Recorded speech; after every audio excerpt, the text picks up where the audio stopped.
Roughing the Passer, an NFL Atrocity, a dissertation by That's Good Sports. Welcome to That's Good Sports. I am Brandon. Every time a quarterback is tackled, an angel dies, Perna. Another NFL weekend has passed, and again we witnessed Clay Matthews getting flagged for roughing the passer for the third straight week. And for the third straight time, it looked like a clean textbook tackle. Then Cowboys' Tyrone Crawford also got flagged for an identical hit on Russell Wilson. And the sex machine himself, Jimmy Garoppolo, shredded his knee by making a non-contact football move. He's done for the season. Somehow, I think the NFL needs to punish Clay Matthews for Jimmy G's injury, or find a new way to penalize the defense even when the quarterback hurts himself. No harm, definitely a fucking foul. That's good sports.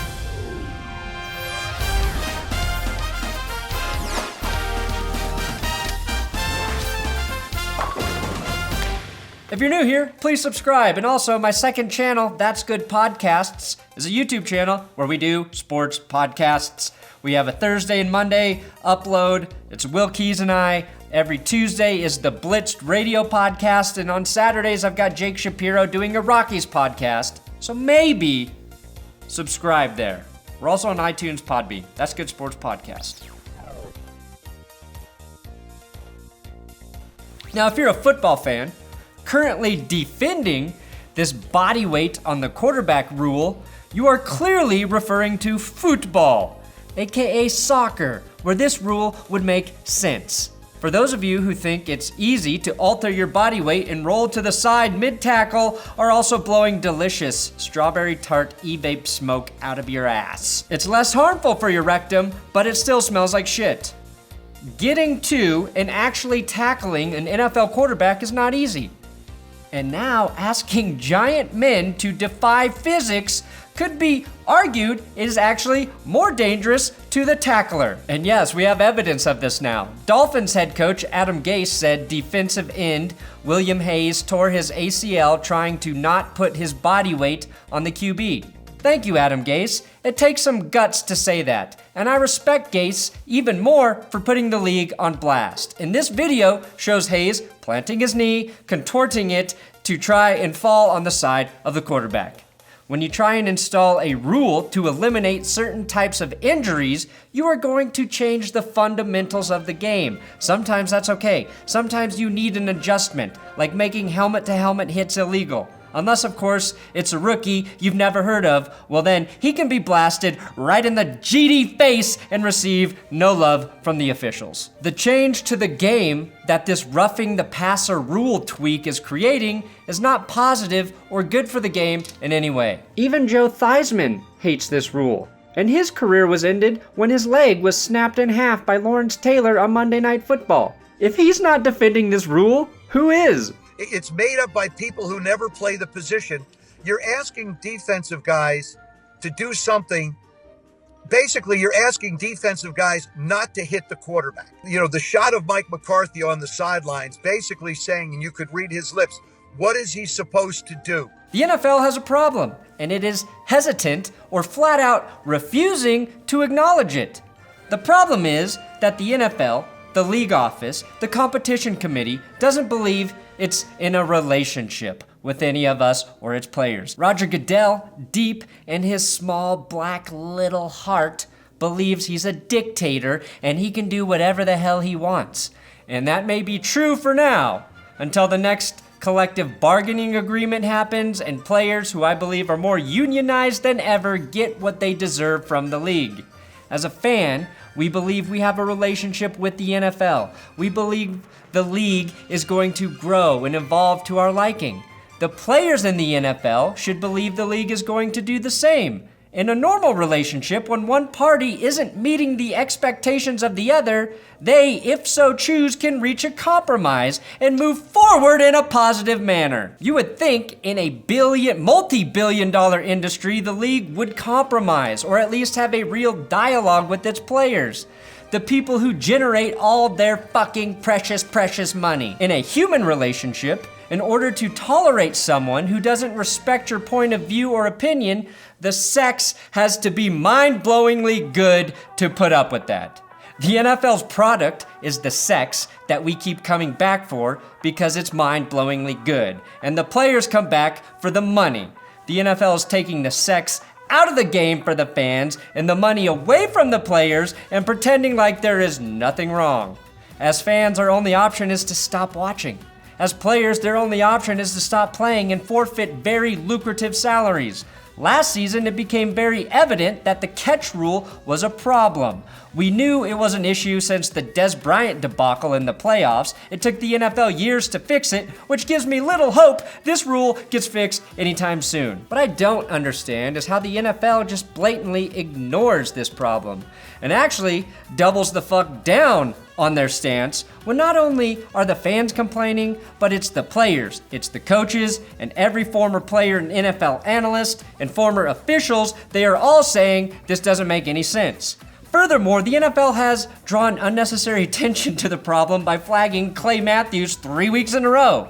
Obviously when you're tackling a guy from the front, you're gonna land on him. I understand the spirit of the rule, I said that, weeks prior.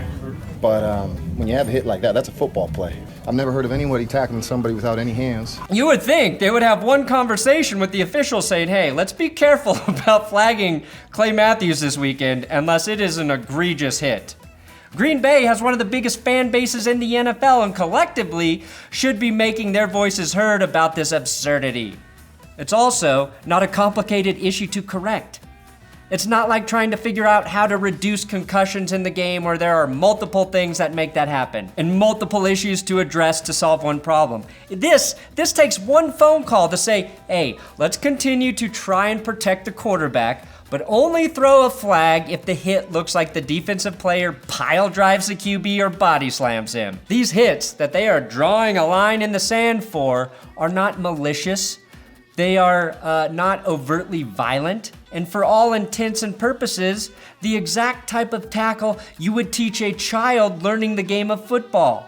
This rule change is like if the NBA decided too many players got hurt dunking and said no more dunking if another player is within 3 feet of you at the time of your takeoff from the floor to do your dunk. Also, if you could shift your body weight away from the basket after said dunk, that would be appreciated. But the NBA actually cares about its sport, so it would never do something like that.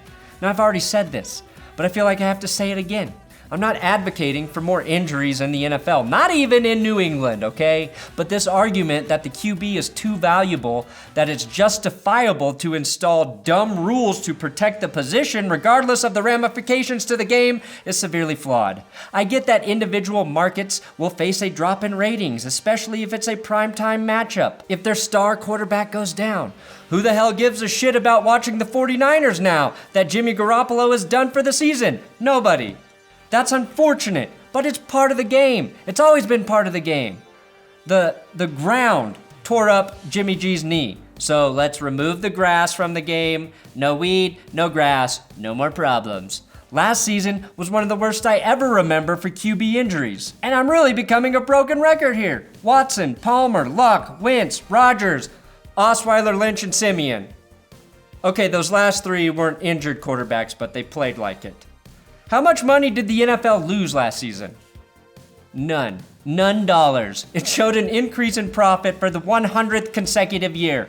The Carson Wentz injury actually set up one of the greatest Super Bowl stories in NFL history with Nick Foles leading his team and becoming Super Bowl MVP. So don't let anyone feed you bullshit that the NFL is suffering if a quarterback gets hurt. It has thrived every year, even when the stars get hurt, because they almost always come back. And where the hell would Tom Brady be if Drew Bledsoe never got hurt? Drew Brees, that injury opened the door for Phillip Rivers and Brees himself in New Orleans. The Browns were forced to start Baker Mayfield sooner than they wanted because Tyrod Taylor suffered a real or fake injury and got Cleveland their first win since 2016. Probably the best storyline of the NFL season so far was because of a quarterback injury. QB injuries are a natural part of the game. When you try and go against nature, the results are usually less than sexy. And I am talking mutation, unlovable levels of not sexy. Now you have reached the point of absurdity. It would be like if I made a video here every week that everyone hated, And I said, no, this in-depth 13-minute review of player uniforms and body hair is good for the channel. Yeah, that actually might be a good idea. I don't normally trust billionaires, but Mark Cuban may have been right. The NFL is too big. It does not have to listen to the fans or the players or the coaches or anyone that is actually important or relevant to the game. Instead, it can do whatever it wants without immediate repercussion, like deciding we have to listen to Maroon 5 at halftime of the Super Bowl. I try and listen to the people that watch this channel because I fucking care about making videos that you find enjoyable. The NFL does not give a fuck what anyone else wants or thinks. They are US government level good at ignoring our concerns. The owners made a mistake by giving Goodell a new contract and reaffirming his power. Oh, he is so drunk with power. He's completely out of touch with the game on every level, as are most of the owners, from player discipline to good halftime music. Until the league learns to care about the fans and the players, they will continue to do things to slowly degrade the game, at which point we will shift our attention to the XFL or our families on Sunday. And how dare you make me focus on my family, NFL? You son of a bitch. How dare you? It's like Roger Goodell is Lenny from Of Mice and Men. Except instead of love in his heart, it's greed. And the thing he is petting to death is the National Football League.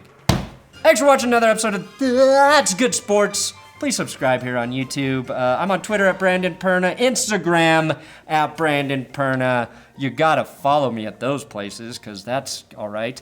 If you want more football videos, click on one of the ones that's on the stupid screen right now. I think that's how the internet works.